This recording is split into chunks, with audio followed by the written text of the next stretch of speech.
Welcome back to the Nothing to Something podcast. Now, this is the podcast that's been put together as a platform to share real stories from real people, showcasing their journeys towards success and all the struggles involved along the way. Now, guys, I say this every week. Before we move forward, please click subscribe on whichever platform you're listening on. This is going to provide you with all the top draw content to come, as well as keeping me pushing to produce it. Now, this week's guest is a special one. This week, we've got Manchester top team head coach, an absolute fountain of knowledge, a master of his craft, and a true family man. Please welcome to the podcast, Carl Prince.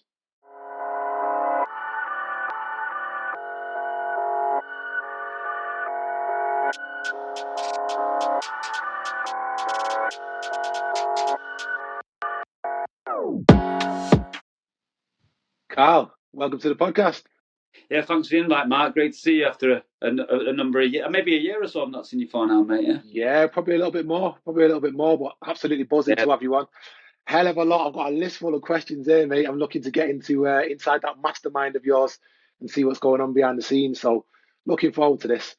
Just before we get into it, mate, do you want to just do a bit of an introduction? Anyone who doesn't know who you are and what it is you do? Yeah, I'm Carl Prince. I'm the head coach and proprietor of Manchester Top Team. It's a mixed martial arts gym in Manchester, obviously, and we have like 70 active competitors, around 40 professionals, and 30 amateurs. And on top of that, we run a host of events. I do some other things within that, but yeah, mostly centric around like expertise and excellence of mixed martial arts, really. Yeah. Nice one. And it has turned into that, a master of your craft, aren't you? To put it lightly. I'm working on it. I'm a work in progress. You know, I like to think Yeah. of myself as a bit of a lifetime beginner, because every day I get up, I get inspired by other people who are perhaps a little bit like less down the line than I am. So I'm always welcome to take on new ideas and never think that I've mastered it. And ultimately, to be a coach, it can't really be about me. So I'm always working on but yeah, adding little strings to my bow and becoming like a complete of a circle as I possibly can for everybody else. I believe that if there's any leakages in what I know and the people around me, then I'm actually doing a disservice for my guys, because we have dreams and ambition of being the very best in the world, and I have to make sure that I'm constantly being challenged by other people and myself to provide that type of platform. Mate, there's that humility already, and that carries you a long way, as you well know. Right, mate, before we start getting deep and what have you, I want to know what, we'll go deep from the off, Carl. Okay, So I know you as a man that's full of wisdom, a master of your craft, as I just said there, someone who's very knowledgeable, someone who's massively humble as well, someone who's highly respected within your field, a family man, a father. They'll probably come first above all else, won't they? But yeah. from your point of view, who's Carl Prince? That's a great start, mate. Yeah, Carl Prince is somebody with a real unquenchable thirst for greatness, really, and to be surrounded by greatness. Of course, as a coach, I always struggle with the fact that you want to be the best, because if you want to be the best, then that means that you want to be seen. I'm quite happy to be unseen. I want to surround myself with people that are on a great journey that I want to be on. I want to be. Then I want to create a legacy, but a legacy for Manchester, a legacy for the people that I've been invested with for like the previous 8 years, a legacy for everybody else that like what everyone says that's impossible, that everybody believed was not possible, that we've created and will surpass that. Like I really want to for years to come to be the beacon, the example that maybe someone would actually aspire to. Like you can list a number of greats in their field in terms of sports and what they've done and the legacy they've got. Like maybe Jordan having his own trainers named after him and things like that, and that outlasts like his career. But I'm really inspired to really do something that no one's ever been done, and also I'm inspired when people say it can't be done. So that's what drives me forward, and that's what I'm working on. Nice, admirable, bigger than yourself, and they say that's a massive driver, don't they, when something's bigger than yourself, and especially bringing that legacy into play. So you're well known, mate, for being a fantastic coach first and foremost, as I keep saying, a master of your craft. Outside of the MMA game, and before we get into that, because we'll get into that in a second, was there any passions before that? What put the fire in your belly before MMA come about? Yeah, only passion, to be honest. I never really had a job. I never worked for anybody else. I had a great support system from my dad. he always like supported anything that I did, and was like, I really instilled that with my children now. Like it's like whatever you want to do, it's possible, and what everyone else can't do, you can do. And he always like pushed me on along that way, and supported me in certain things. And so the first job I ever had, I was really into like dance music as a kid. That was kind of the area, like the late '90s, early 2000s, and I went over to Ibiza and worked over there and did a few little things in order to get through the summer. And in doing it, I met a guy who was in the band Bizarre Inc., who were like obviously quite famous around that time. And he just opened a nightclub in Manchester that was on Oldham Street. It was called Ascension. It used to be the old Planet K for anybody that was as like I said it is. And so I came back from there, and he immediately employed me as a promoter. I was working alongside the people that now run the Warehouse Project, the Hideout and stuff like that. They carried on that theme. But before that, at school, I played sport. I played a lot of cricket. I played a lot of football. And then one day I was like feeling sorry for myself on a Sunday morning, which was pretty regular because we were working at a nightclub. And I decided that I'd had enough of doing like organising nights in Manchester. I had a good night at that time at what was the Old Monk. It was called the Blue Rooms then. And I just decided that I wanted to get back into football, and I applied for a job online to coach in America for like the New York Red Bulls and things like that. They got back to me. I had an interview, which I didn't actually attend because I changed my mind by the time the interview came around. But my CV must have been pretty strong because they called me and said, "Listen, we're really keen on giving you a telephone interview." Maybe they needed the stuff. So I did like a little bit of a telephone interview, and I got offered the job the next day, and ended up 2 months later like emigrating to America for what should have been 9 months, and ended up staying there for close to 10 years, like 9.5 years. I was coaching football, got to a good level, coached at like a college in America, Division 3 college, and ended up coaching a guy who played for the US national team and things like that. So yeah, I had a great time over there. Never thought I'd come back home, but I kept coming home in Christmases and having like a better laugh in 2 weeks, and I was over there for 2 years because I've got quite a abrupt sense of humour, and I like a little bit of sarcasm, and sometimes in the circles I was mixing in, it didn't go down so well. So I ended up moving back to England in 2011, and by that time I'd already started on my own MMA journey. I've been training in MMA from like 2005 in America. I went to a guy called Steve Blackman who used to be in the WWE. I went to his gym in America, in Pennsylvania, for a little while, and then I moved to New Jersey and trained with like the Millers, Jim Miller, who's still in the UFC, and his brother Danny Miller, and then I went to a few other gyms around Pennsylvania with a good coach. I met like the first like key coach that I met within MMA, a guy called Don Chaffee, who was an ex-professional boxer who really instilled in me about like kind of still the same traits that I work on today. And then, like I said, I moved back in 2011. I was working still teaching football at Stockport County, and it was just wet and cold. And I was training at a boxing gym over here, and obviously I had a good background in like speed, agility through everything like that. So I started being like a speed and agility coach at the boxing gym, and in turn, I ended up started holding pads, and then for like the last 12 years now, I've been teaching striking arts, and then from 2014, I was teaching MMA full time.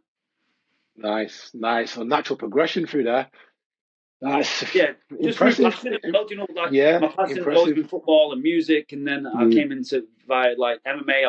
I was in Tenerife once watching. Everyone was on a night out, and there was UFC one was on in the bar. The first time I'd ever seen it, I was like, I need to get involved with this. And I think from that day, there's not been a day where I've not watched something MMA based. Yeah, taking it way back there. So when you talk about following your passion there, Carl, that's something that all of us would love to do. I know some of us make this excuse that we're that far down the line now, we've got responsibilities, we can't walk away from paying the bills and the rest of it. From the very off there, was that a conscious decision in your mind? Or was it pot luck that you found something you were passionate about and it led on? No, very. It's always been a conscious decision that I was going to follow some because I wouldn't. I'm 100% person. I don't like do half measures, and I knew like implicitly within myself that if I was something I was passionate about, that I could really achieve something fantastic and massive. Because I know that I like what you asked about what other people would say about the constraints of life and having all these other things. That's a risk, but I'm prepared to take whatever risk it takes in order to get where I want to get to. And I knew that behind passion and the fact that I'm not averse to taking a few risks, that I would be able to get to a place where I wanted to get to. And I have like a thirst to make an impact, to do something different, to achieve the impossible and things like that. And within football, I tried to do that, but it's very difficult because it's like a jobs for the boys type thing, and who you know scenario. So the only risk are the ones that you don't take. I watch something on like people's regrets when they die, or like when they're on the deathbed, and it's like, I wish you would have done this. I wish you would have had. I don't want to. I can't abide that for a second. I can't live like that. I don't want to have any regrets. And up to now, I have no regrets because I'm prepared to take a risk and sacrifice whatever it needs to be to in order to achieve like a goal that always like changes as well. It's an interchangeable goal. It's not like one set goal. Like, so I'm prepared to like sacrifice anything and everything in order to get to where I want to get to, and hope, and within that I've met people of the same ilk and like-minded people, and if you're on the same mission with each other, it's very difficult to fail because there's no such thing as failure. Like even a loss is not a failure. It's just an opportunity to actually work a little bit harder, work better, and move forward. So it's the ultimate test of character, and I'm ready to sacrifice anything I can to prove that the character will never die like that. Yeah, some real messages in there. Some real messages in there. So much that resonates with me, Carl. And if I'm being completely honest, looking at my own journey, I've got no regrets, but I've probably hustled backwards a little bit and kind Yeah, of came out of risk not by choice in humble beginnings, and then went into security because it was security. You know what your parents are like, they teach you to get a good job, get some qualifications and follow that path. And I'm kind of hustling backwards now to where I'm trying to play catch up, but everything happens for a reason. I'm a believer that it will all work out in the end. I'm yeah. The grafting my ass off destination on a remains the daily. same, isn't it? Like it doesn't. Mm. Like you're. I've witnessed your journey, Mark, and I'm proud of where you're at now, mate. Yeah, and that's by virtue of what had occurred before. It makes it even more grandiose what you're doing, and I take my hat off to you anyway about that. But I had the same thing though, Matt. I'll be honest with you. I had the dad who supported me, but I had the rest of the family members like saying, because I've only, like, money to me is not really the objective. Like, kind of to my deficit a little bit. It's always about like the vision, the overarching vision, and things like that. But I've been on my ass, mate, yeah, and been in a position where someone says, when you're going to get a job. Like, I think when my missus got pregnant with our first child, that was the first time I ever thought about maybe perhaps getting a job and a steady set of income and a salary. A salary is something I've never had. I've never had like a set base salary and things like that. So it's just, for me, that's other people's insecurities and an old school way of thinking that you have to get this to get that. Whereas that, Yeah. I believe in me, like you believe in you, and I believe that, like, no matter what situation I'm put in, I'll get to a point where I can be comfortable. I can make enough money to get by. I don't really need a lot. I'm not after like the lashings of life. And even if I was a millionaire, which I'm far from, I wouldn't really be over lavish with what I would want anyway, because it's not what I'm into. What I'm into is like aspiring to certain things. So yeah, other people's insecurities. For anybody that's listening, please don't let them into your own psyche. Like, anybody who tells you to get a job, do all these type of things, like, really, like, rid yourself of these people. Anybody who comes with negativity, with complaints and moaning and stuff like that, you only have so much energy. So, and like, you can't share it with these people, sadly. And as much as you love them and stuff like that, doesn't mean I don't like these people. I just can't really be around for too long. I second that. Second that every word there. You have only got so much energy. You've got to be careful with it. You really have in this day and age. They'll drain you. They'll drain you if you let them. So, yeah, look after number one. What a start. What a start. What a roll there, mate. Right, Carl, moving on a little bit. So, hell of a lot of passion in your past, as you just talked about there. You followed it right from the off. We've gone from football. We've gone into some speed and agility coaching. We've kind of transferred into MMA a little bit.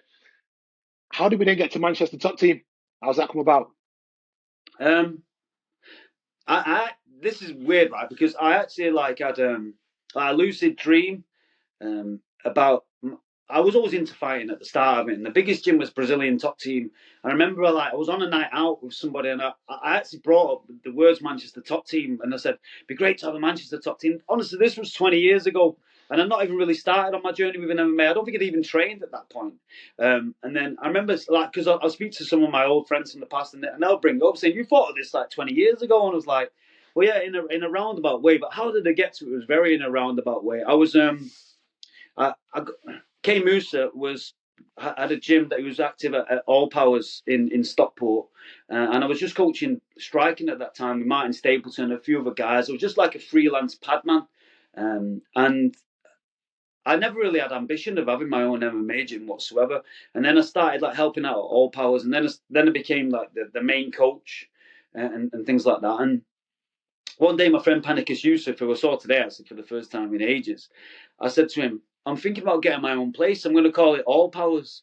And he was like, I think you've outgrown All Powers, mate, with the impact that you've made in the guys and the communities. It's time to forge your own paths. And I'm truly thankful for him for that.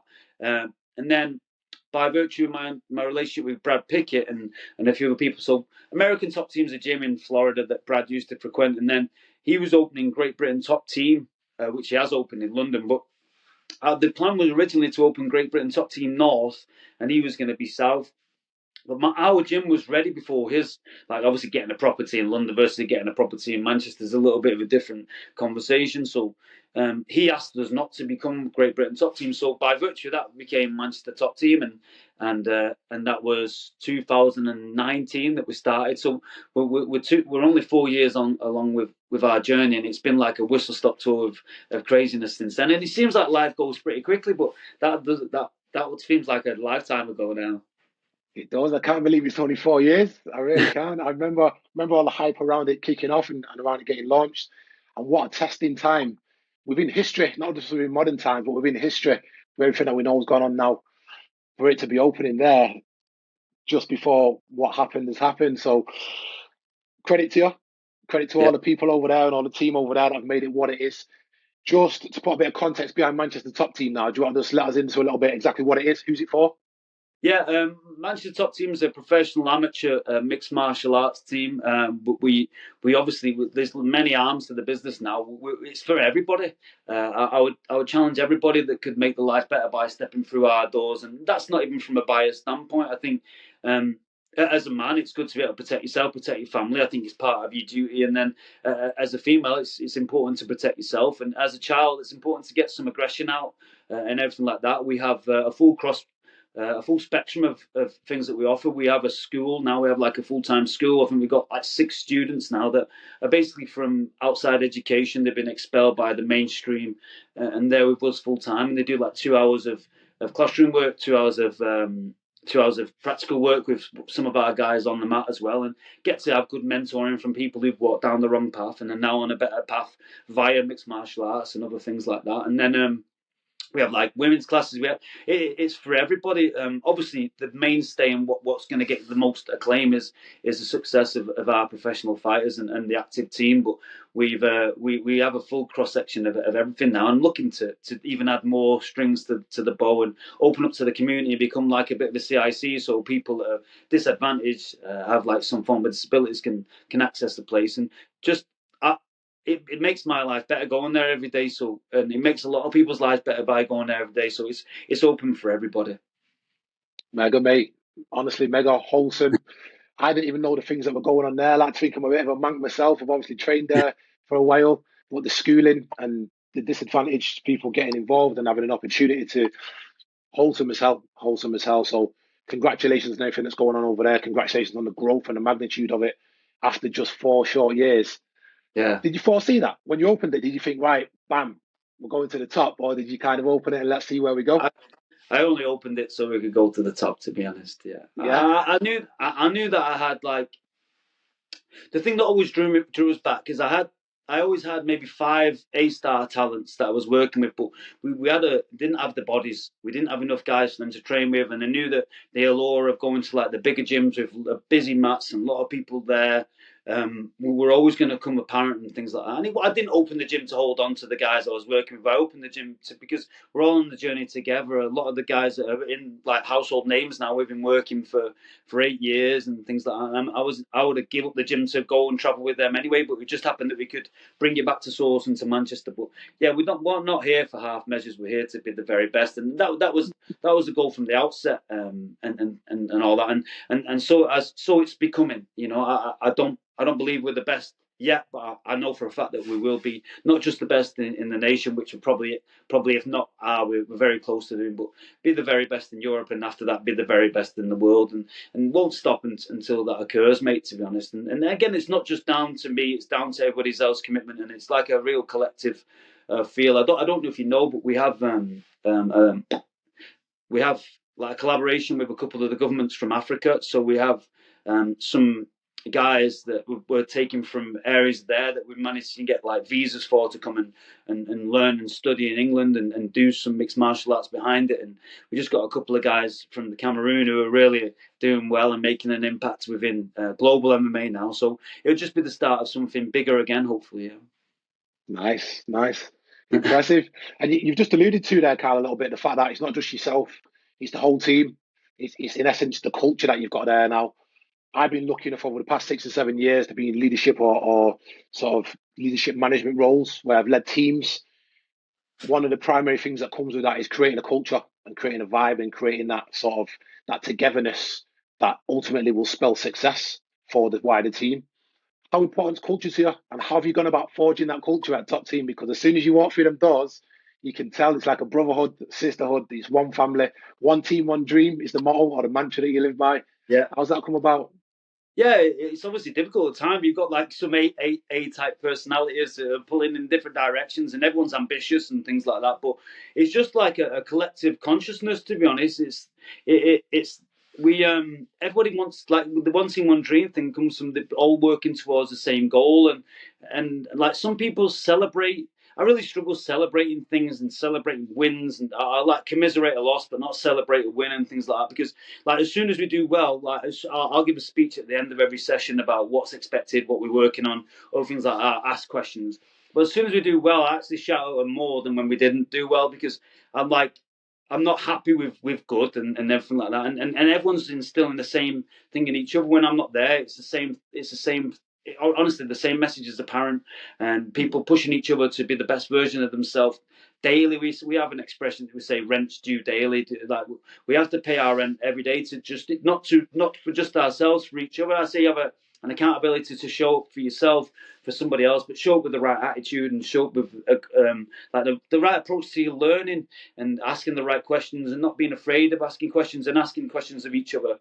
For instance, I would never say if you had a bit of a technique that you knew, Mark, I would never let you just show it to one person. If you was to show it to one person, you had to show it to the whole group, and that's how we've kind of kept the team together in that way. But by keeping inclusion, there's no cliques, there's no that obviously people can have favourites, people that are closer to and things like that, but there's no factions within the team. Coming from a team sports background has been massive for me for that. I went to a few like martial arts gyms in the past where it's a hierarchical system where there's one coach and people always go to that coach for everything and things like that. And I never really wanted to be the one voice. I'm like the overarching voice. If people are out of line late or whatever, I'll instill the culture within that it's just about standards, isn't it? Like the standards that need to be kept and everything like that. And it's just my job to oversee that the standards are being kept. But there's no way that we'll allow factions to develop within the team because that's just cancerous towards the whole development. And we're not here just to have one champion of the world. We want to have like dozens of them. Yeah. Yeah, yeah. And it's apparent, it really is apparent from the outside looking in now. It certainly is apparent that everybody's on board and everybody's moving in the right direction. So, once again, congratulations on what's going on there. Right, we're going to tap into your knowledge a little bit now, Car, and there's plenty of it. So, first off, knowing what you know, having worked with the fighters you've worked in, we talked about some top level fighters, some top amateurs, and you see a lot of talent coming through the door on a daily basis. What's required in the mindset of these athletes to become a top athlete? What needs to be there for them to reach the top? Mindset's everything, isn't it? I think Teddy Atlas said fighting's 90% men and the other 10% in your head, and we just have to have a relentless. You really have to be like in the most important part of the mentality is it has to be unshakable, unbreakable, really, and like I always say, quitting's a life sentence. So like if you've got a quit button, which we all have deep within ourselves, we'll have a quit button. If we press it, then it becomes easy for other people to press. So we just have to work so hard that we can't find our own ways to quit. We have to like hide it from ourselves and really work on that like resilience of nature and of being and all that stuff and like challenge yourself to be like the best version of yourself every day, getting comfortable with the uncomfortable, all these little buzz phrases as well and if you speak it you have to do it like that. Yeah, That's I'll challenge people to say like things and in front of everybody else because once it's out there in the ether that you can't go back on it. It has to be done because we just have those expectations of each other, and it like it is an individual mentality. but it's also a collective team sport. So I'm on each other. Everyone's on each other's case about being present, being the best version of themselves, and yeah, the mentality is everything within our sport, and the mentality within our workplaces is unshakable, you know. And if it ever gets to a point where it's 90%, if I'm 99% with my mentality, say if I'm having a little bit of a bad day, I'm having feeling. Everyone has their anxious moments and things like that where I'm not feeling 100%. I'm going to get tested in that. I have to be 100%. There's some fighters in my gym. If I'm 99% on my job, I'm off my job. And they're onto it. They'll challenge me to be 100% all the time, and that's what I challenge everybody else to be like. It doesn't matter if you're feeling great, feeling good. You're feeling the way you're feeling, and because on fight day, perhaps you're going to feel lesser of yourself anyway. So it's just about showing up for yourself and for each other, and having like this is a marathon and a marathon of sprinting. So we've got to always show up and be like 100% on our job. Mate, and so many takeaways there, so many takeaways, but it so much resonates once again. It's like they say, don't they? Another one of them buzz phrases. They say that you turn into the people that you spend the most time with, or you're a mirror image of the people that you spend the Yeah. most time with. Being in an environment like that with gentlemen that are absolute killers at the same time, it's only going to end one way, and it's only going to make you raise your game. So I love that. Just on the mindset and trying to reach that elite level, Carl, do you believe it's in a person when they walk through that door, or do you think it can be forged? Do you think you can create it? It's definitely in, like, you see it within some people. Just we'll talk about energies, and I think that's what these all buzz phrases about. See your friends, see your future. It's just the energy, isn't it? That all you're soaking up is and bouncing off is each other's energy and things like that. So yeah, you'll get some people that are just special people. I've seen it in football. I've seen it in music. I've seen it in fighting, where they just have this little bit of an aura about them, where they're just a little bit different. So yeah, it helps. But I think a lot of it's down to ADHD. To be honest, like we say in our sport, you don't have to have ADHD, but it helps because you can narrow in on one thing. So it's just about like you'll see certain things in other people, and of course it's a benefit if you come with that. But we can, I believe that can be learned. That can be. There's some things that can't be learned, but you can learn to be unbreakable by being around other people that are unbreakable. Because like what you're aspiring to be, if you're aspiring to be, if you're in the gym, Mark, and you've been in longer than me, I'm trying to beat you. Even though you're my friend, you're my measuring stick, aren't you? So I'm trying to get to your level. So to get to your level, it's not just physical, it's psychological, it's emotional, it's everything and that. So it can be learned by having great examples around you, 100%. And there's like, for instance, you knew Lewis McGrillen when he was a young lad and stuff like that. He hasn't always been the person that he is now, but there was always an element of that within him, but we've harnessed that and we've grown that, and because I always say that I say about speaking, you have to speak it out there because like usually like you got to think if I say something about myself in the public domain, then it can a lot of people are worried about being embarrassed by what you've said. Like if I say to you, I'm going to do this to you and that, and then it doesn't happen like that, and then all of a sudden I'm a meme. I say it because it actually challenges me to be even better than that. I push my guys to talk about things because you can also like manifest it and resonate it with other people and speak it into existence and stuff like that. So you have to say what you're saying with authority and say things out loud that make that people want to laugh at, that scare them, and then live up to it and then more. Yeah, yeah. And a certain level of confidence needs to come with that, but I presume that level of confidence comes behind showing up daily, doesn't it? Doing what you've got to do, taking care of business on a daily basis, and then we grow from there. So I love that. Fighting's honest. Fighting on it. Life's really complicated, but the truth isn't. So fighting's like really honest. Whatever you do, whatever you don't do, will be exposed. So as long as you back it up, your words up with actions, and keep and always consistently back it up with actions, then really that you can't fail. Mint. Just before we move away from the tips for the fighters, mate, or for anyone in life really working in that direction,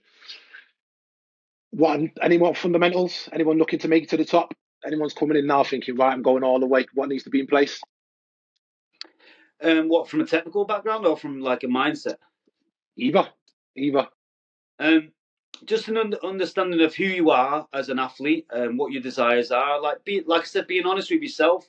Like for instance, your reach is always going to give you an advantage if you know how to use it, and everything like that. Just being yourself.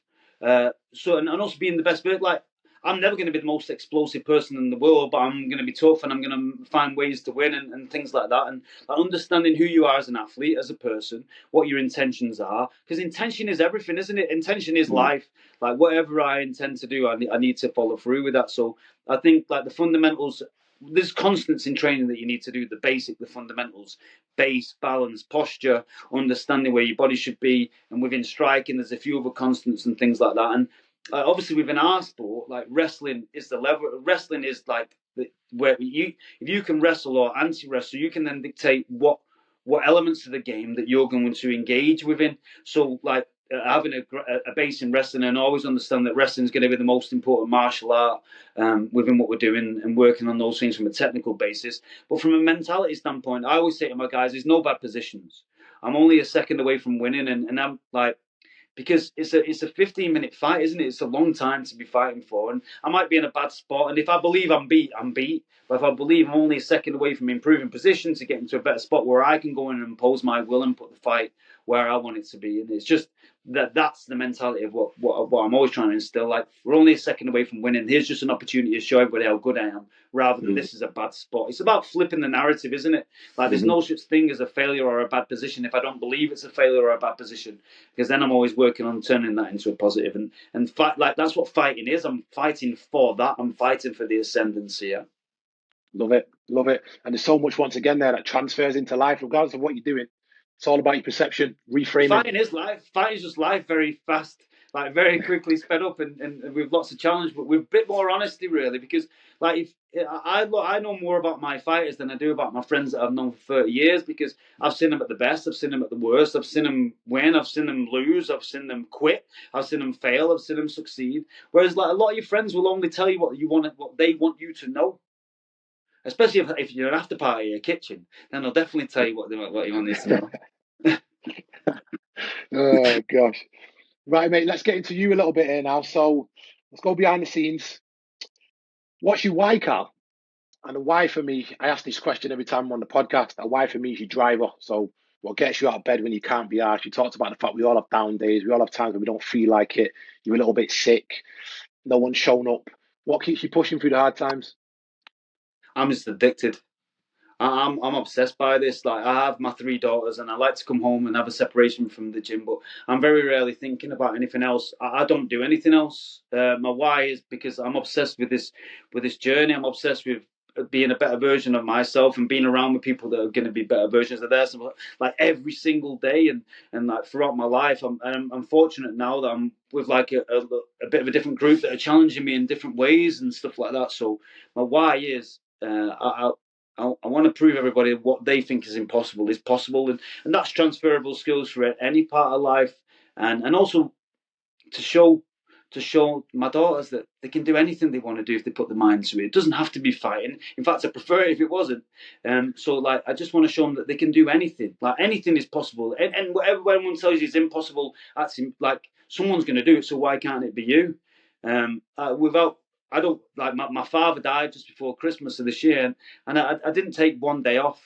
And there was Wow. moments where I wanted to have a day off and things like that. And I think that inspired a couple of my guys around the gym as well, because like that, if you're obsessed, you're obsessed. There's loads of reasons why not. I'm injured, I'm ill, I'm sick, I've got these other responsibilities, I'm getting pressures at home, I'm getting pressures from other people to do things, but like, that's always going to take care of itself if you take care of your job at hand. And my job is to show up every day, because as humans, we're routinic individuals, right? And we work within a rhythm, like a circadian rhythm or a rhythm of life. So if I always say to my guys, no matter what's going on outside, if you show up here at 10 o'clock in the morning, every morning, then everything else is going to fall into place. Because you see, like, when people are out of camp and out of routine, then all of a sudden their life's like chaos, because they're not. Well, and we've fought it forever. I fought routine forever. I fought all these things. I fought against this forever. But when it comes to the understanding that it's just about one foot in front of the other, doing what you said you were going to do, and day after day after day repeating the process, then it can only have a good thing happen at the end of it. And I'm only at the start of it. I've only just started. Like, I know we're 4 years into it, but I'm really on this. I would say we're just getting warmed up. This is just the start of what the impact that we're going to make, and a continual impact. And hopefully, I want to impact many people's lives and show them that Like, no matter, I've had loads of people put the foot on the neck and on my neck and try to stop me from doing it, but I want more of that, more haters, please, more people who tell you that you can't do it, because it's just more reasons why, then, isn't it? It's more reasons why to do what it is that you were going to do anyway. I'm going to do it anyway, but I'd like to do it and prove as many people wrong and me right in the process. Powerful, powerful, mate. Thanks for that. Just back to what you said there, obviously, with the loss of your father, condolences on that, mate. It's Thank obviously you, brother. something we all dread throughout life, isn't it? And I know that you're a family man, so how hard that must have been for you. Absolutely, just powerful, mate. We talked about all sorts there. Talked about the haters. You can't be stopped. You can challenge the impossible, the status quo. So many messages, so many takeaways. And once again, I've had all walks of life sort of on the podcast, and we run around the same questions. And every now and again, the same things drop in, and it pings off things in my mind. I've sent myself back to education over recent years and done leadership and all sorts of self investment. And a lot of it, Carl, even when you pay for the big courses and listen to people who've got the PhDs, it comes back to what we know and these fundamentals that we talk about without having done that. It just reaffirms what you already know. And I get as much from that as I get from these conversations. You've talked about one foot in front of the other, showing up every day, making sure that you put in your daily contribution, you don't miss a day. And there's no better example than that than going through a loss and still showing up. So kudos, mate, to what you're doing there. And anyone who's listening, the amount of messages in this, Jesus, this is one to put on repeat. This car, it's gonna be it's gonna be played out. This. Um, so you've talked about a little bit there about your family. You do like to get that escape sometimes at home with your missus and the girls. How do you do the juggling? Because for me, especially when I started to get a little bit more successful with my career, been juggling all these aspects. I'm someone who trains every day. I'm someone who's driven to reach the next step. I'm someone who's massively a family man. I've got all these different things going on. And it seems when something's excelling, something else is a little bit depleted. And Yeah. I struggle to find that balance between them. What's your secret there? I always I owe a lot to my partner, Ashley. I really do. You know what I mean? I owe a lot to her. She gave me this platform to grow, and I never really get like pressures from home. Such the pressures that are from home are the ones that I put on myself in order to be more present and things like that.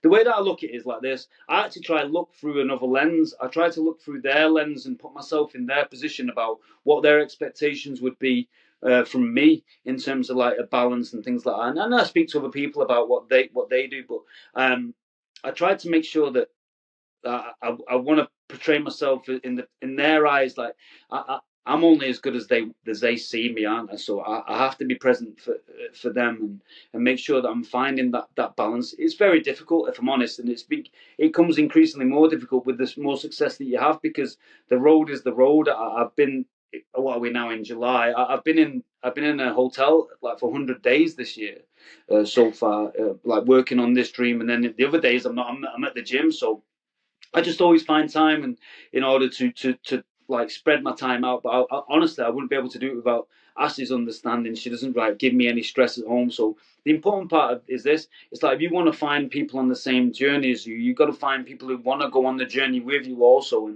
And she backs me 100%. And I didn't really have a partner until I was like 32 years old, and because I wanted to. I knew for a fact that she was the person that would support me along in this journey and help me out, because I know that I'm a bit of a different personality, because I'm so obsessed with whatever it is that I'm doing at that time and everything like that. And she really helped me out with that. In terms of juggling things, it's like it's not even prioritizing things. It's more so about what's important, and what's important is the gym, but also what's important is my daughters grow up with a good role model and someone who is present. It's okay being that guy who works hard and gives the kids a bit of money and treats them at Christmas and buys them everything that they want, but I want to give them everything that they need in terms of leadership. I'm probably a mentor and a father figure for a lot of men that I didn't conceive. So I have to make sure that I have to be that for that. And also by virtue of that, some of the fighters live at my house and they help me out and show my daughters on the right path and give them a lot of energy too. So we're in a great spot. Love it, love it. That family aspect again. That's me, mate. And that takes us nicely into my next one. Are you happy? Yeah. Yeah, What's not to be happy about, mate? Yeah, like love that. if it was not happy, mate, I would do something else that made me happy. Life's too short to be anything but that, isn't it? There's moments where you're gonna be I've got outside issues, there's stresses, there's expectations, there's people who probably think that I could be doing a better job for them and things like that. And I'm very mindful of that. But yeah, I have everything and more than I ever dreamed of having. I have a great home, a great family, a supporting cast. I'm working on a vision and a dream and things like that, and I'm working towards something that I want to do. So if I'm not happy doing this, then I've really got to inspect what's going on in my mind and things like that. And even if I wasn't on this, I've always been. I don't really have moods. I don't really go through moods. I just try to work on. Like if you're working on something that makes you happy, that you don't have time to worry about being sad and things like that. So now I'm overly happy. This is everything that I'm doing. Like what you said about time and things like that. Just to go back to it, I know some people watching do 9 to 5s. I'm dead fortunate that I don't.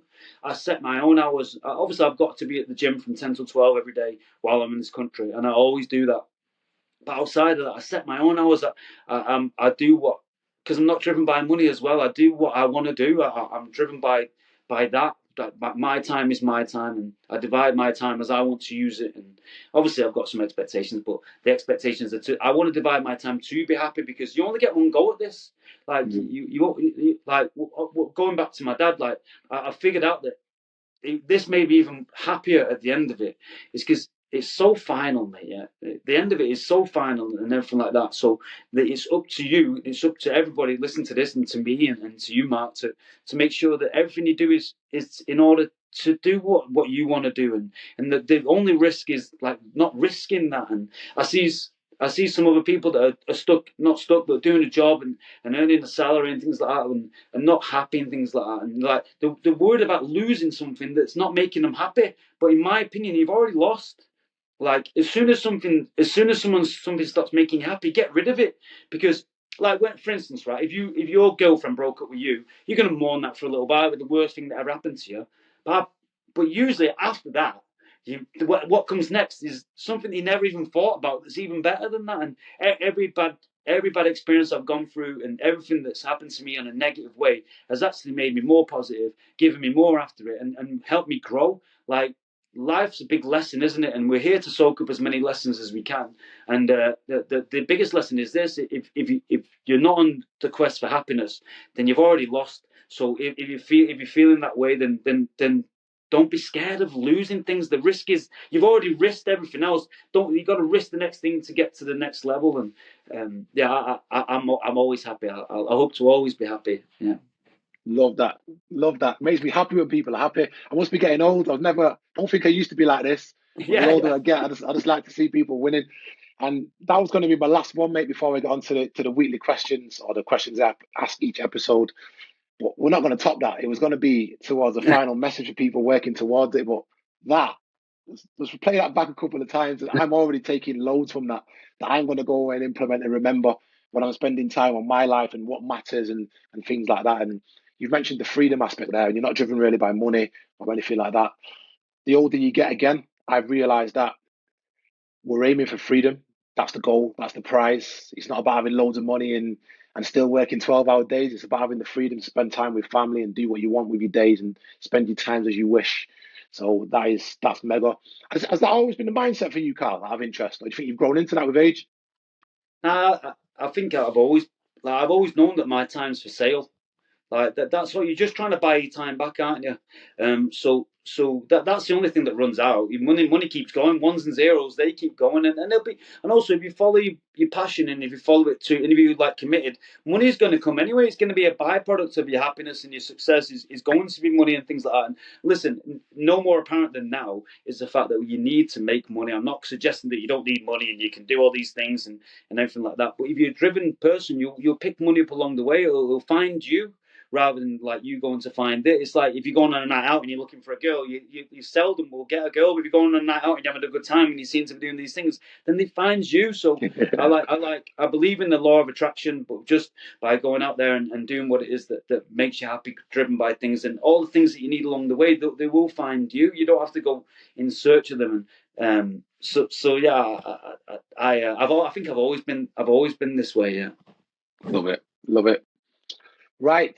To wrap it up, the big three Qs, because they say success leaves clues, mate. So we see a bit of a pattern here, or we've started to see since the podcast kicked off at the turn of the year. So the first one is, how do you start your day? Talk us through your morning routine. I'm going to sound pretty sad because I do have like a proper set routine, but yeah. So I try not to go on my phone straight away, and because there's always something to deal with. What I do, I'll have like a liter of water. My daughters wake me up before I want to get up, and everything like that. But that's cool too. And then I'll have a little bit of a liter of water in the bedroom. I'll go downstairs. I've got like I just have a few little vitamins. I have vitamin D. I have some vitamin C. I'll have a bit of Shilajit at the moment because I'm 42 years old and I need all the help I can get.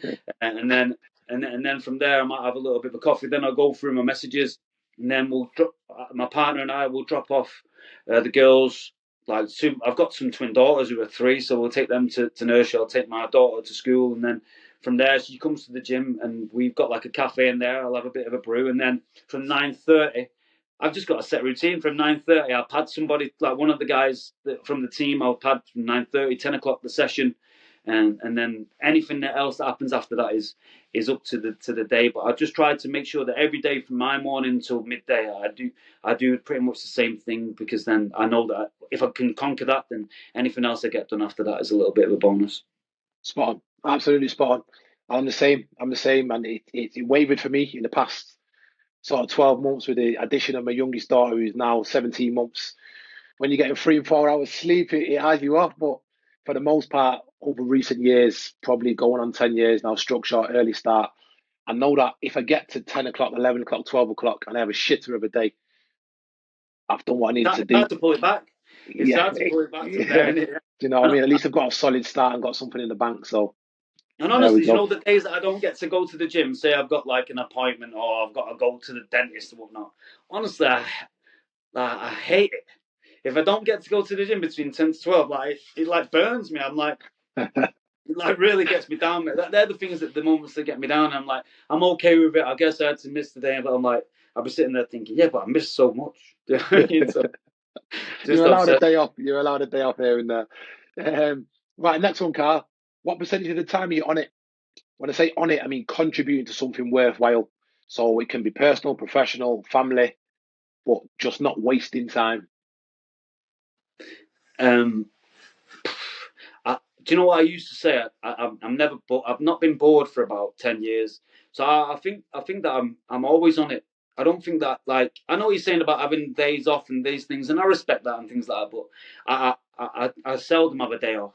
I don't want to have a day off because, like, if I'm having a day off, then someone else is working harder than me, and they're going to catch up to what we're getting towards. And like I said, we're just at the start of this journey, so it's important that I'm always working on those things. I never switch off. I'll come home and watch fights.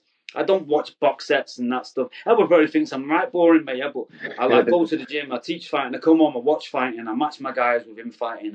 I'm forever speaking and conversing with people in this universe that's a very small universe of work. And I have other people that I go to for leadership, like Luke Barnett's a good friend of mine, and like the things that he's doing at the moment, like inspiring me to be better. And I'm just trying to surround, like, do that. And I'm just doing this, and until I'll know when I'm done, because I know when I'm done on this journey, because I'll not want to do this, but I just got like a thirst of an unquenchable thirst to just do this and do this. Like every waking moment, I'm working on this. It's So yeah, I'm evident. on it. I'm on Yeah, it. the passion shines through. It really does shine through. So yeah, keep doing what you do, man. Keep doing what you're doing. It's quite clearly evident. And then the last one, Carl, is name 3 people, past or present, dead or alive, anyone you want to sit down to dinner with in an aid to make the rest of your life going forward as successful as possible. Yeah, it'd have to be Michael Jordan. I'd like to sit down with him because, like, obviously I've read a bit of literature like other people do on like his mentality and thing and on all that, and how like to go through 2 sports and at a level he always did. And I don't know if you know, but every time, like, say if he won his second championship, he's always hold up 3 fingers, like as if to say I'm working on the third already, and that's kind of how I approach my life. I'm never content and happy with what I've got. Hopefully one day I will be, because I think that'll give me a bit more happiness. But just be working alongside someone with like such a relentless attitude with that. I'd like to spend some time with like Customato, because like just the way that he mentored some like Mike Tyson, who was obviously an idol of mine growing up and everything like that. And I guess the third one would be like someone like Terence McKenna or something like that, because maybe my life's I'd like to have a little bit of mix up in there and understand like things a bit deeper than me and things a little bit more important than this existence and things like that. So yeah, I think that's a pretty good three. I'll go with Michael Yeah. Jordan, Cus D'Amato, and Terence McKenna, mate. Yeah. No, I like the three. I like the three. I'll set off in the distance and eavesdrop to that one. Be some good Yeah. conversations going on in there for sure. And that's us, Carl. That's us. I just want to say a massive, massive thank you. Honestly, that was mint. So many takeaways for myself, never mind the listeners that are going to be listening back on repeat. Absolutely top draw. Thank you for sparing the time, mate. You have an Yeah. admirer, you have a fan, you have someone who believes in everything that I'm you're a fan doing of and a yours. Let me tell supporter. you, listeners, this, Matt. Let me tell you, listeners, this. There was one day where then there's a UFC fighter that was training in the gym, and he asked everybody to come to sparring, and the only person that showed up was Mark McLaren, and I'll never forget that, mate. Yeah, I'll never forget that. So like you've shown that you have the guts for whatever, mate. Yeah, and you're crossing that into the spectrum of your life. Before I go, I want to thank everyone at my gym really for just inspiring me to be better. Obviously, the guys at the top of the game, but the people that are just getting started out and pushing me on to become like. I'm inspired every day by the people I'm surrounded with, so it's easy for me to talk like this and everything like that. But it's harder for them to do it, and they're the ones that are putting out there, putting their bodies on the line every day, and I just get to shout and pretend I know what I'm talking about at their expense. So I'm thankful to that, and also thankful to Mawson's as well, who helped us along the way. Nice one. Shout out to everyone at Top Team. Keep Respect. pushing. Keep pushing. Just before we go, mate, do you want to give us the social handles? Where can people find you? Yeah, it's obviously Manchester Top Team on Facebook, Instagram. On my own standpoint, it's Carl Princegram on Instagram, and I think I'm Coach Carl on TikTok, which I'm looking to build up, and we're just about to launch an app which is good to look forward to called Fighters University, which is going to be give like a full cross section, more so for our partners in Africa about how I'm trying to instill like good coaching methods because the athleticism is off the chain there, and then that's going to be available for everybody else, like little courses and things like that they can go to. And I'm going to make a lot of it free so everyone can get to improve There you and go. challenge me too. Love it. Love it. Nice one, Carl. And for anyone listening in, I'll stick all the link just below, whichever platform you're listening on there, so you can click through and get following on all them platforms. But once again, thank you, mate. Really appreciate your time. Thanks for the invitation, Martin. Great to see you, mate. All the best. You too. Take care.